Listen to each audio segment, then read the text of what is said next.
Jesus' teachings emphasize the importance of loving one another, and this includes our friends and family. In the Bible, Jesus says, "Love one another as I have loved you," John 15:12.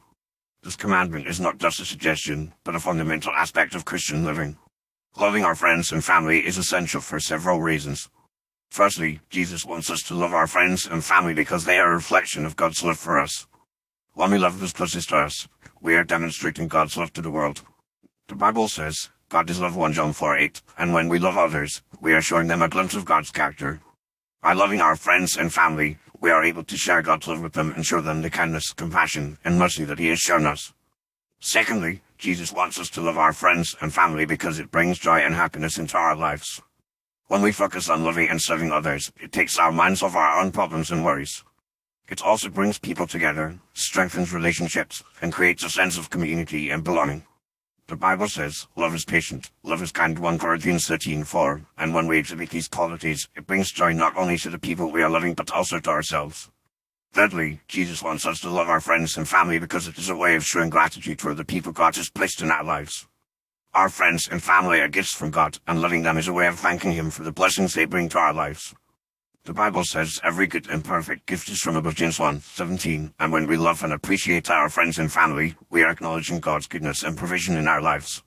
Fourthly, Jesus wants us to love our friends and family because it is a way of reflecting His character to a broken and hurting world. The world is full of pain, suffering, and division, and when we love our friends and family, we are showing them a different way of living.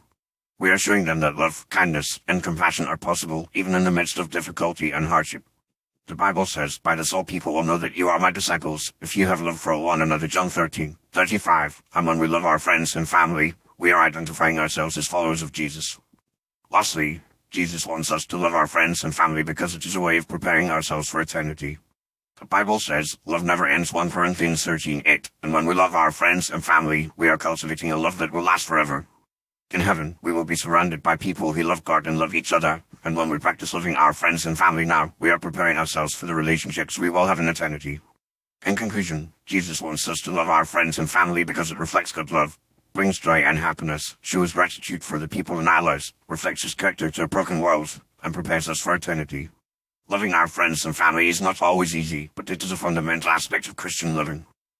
When we make a conscious effort to love those closest to us, we are demonstrating God's love to the world, and we are preparing ourselves for the relationships we will have in eternity. As we strive to love our friends and family, we will find that it brings joy, happiness, and fulfillment to our lives, and we will be reflecting the love and character of Jesus to a world that desperately needs it.